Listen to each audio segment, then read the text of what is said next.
For nearly a decade, two of Southern Gospel's most distinctive voices shared the same stage week after week, helping build one of the most beloved eras in the genre's modern history. One brought a soaring, powerhouse lead, the other a tenor range that seemed to defy limits. Together, Guy Penrod and David Phelps helped define the sound of the Gaither Vocal Band during one of its most celebrated periods, before both men eventually stepped away to build extraordinary solo careers of their own. Guy Penrod joined the Gaither Vocal Band as lead singer in 1995, a role he'd go on to hold for 14 years. A graduate of Liberty University, Penrod had spent the 1980s working as a session singer, backing artists including Amy Grant and Michael W. Smith before stepping into the spotlight himself. David Phelps arrived 2 years later in 1997, joining as tenor. A Baylor University graduate with a vocal range spanning more than 3 octaves, Phelps brought a genuinely rare instrument to the group, one capable of soaring far above the typical range expected of a gospel tenor. For the next 8 years, from 1997 to 2005, the two men sang together as core members of the Gaither Vocal Band, helping anchor one of the most commercially and creatively successful periods in the group's history. The Gaither Vocal Band during this era wasn't simply popular, it was genuinely demanding work. The group maintained a heavy touring schedule alongside constant recording and television taping commitments tied to the wildly popular Gaither Homecoming video series. Both men, in their own ways, later spoke about the toll that pace could take.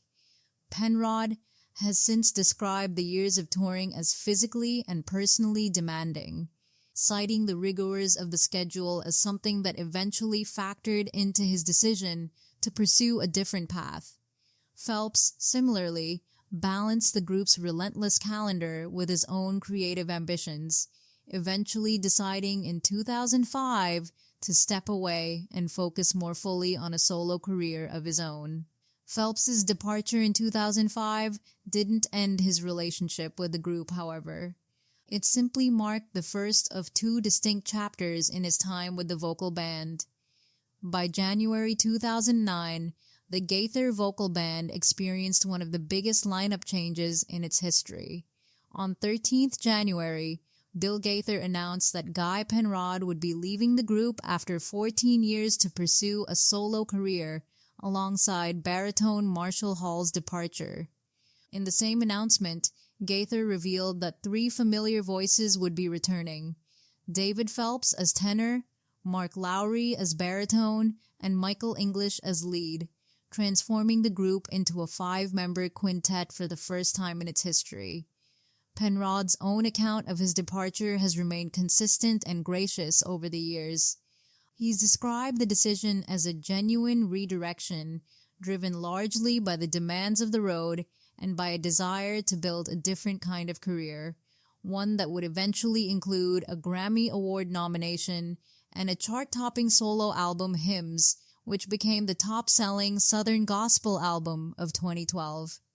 Since stepping away from the vocal band, both men have built genuinely significant solo careers.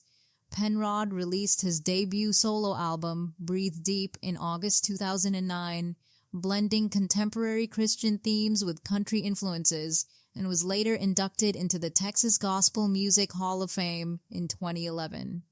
Phelps, meanwhile, remained with the vocal band for a second stint from 2009 to 2017, sharing tenor duties with Wes Hampton throughout, before eventually stepping away again in 2017 to focus more fully on his own extensive solo touring and recording career, including 12 Dove Awards earned during his time with the group and 4 Grammy nominations of his own. What's striking, looking back, is how both men's paths reflect a similar pattern: years of shared high-pressure work within the Gaither Vocal Band's demanding structure, followed by a deliberate, thoughtful pivot toward greater creative independence.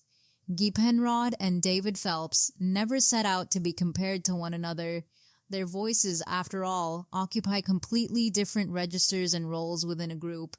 But for 8 formative years, Their combined sound helped define what audiences came to expect from the Gaither Vocal Band at the height of its popularity. Both men eventually chose different paths forward, shaped by the same demanding schedule and the same desire to grow beyond it. Together and separately, they left behind a body of work that continues to define an entire era of Southern gospel music. If this story interested you, let us know in the comments and subscribe for more stories from the world of Southern gospel music.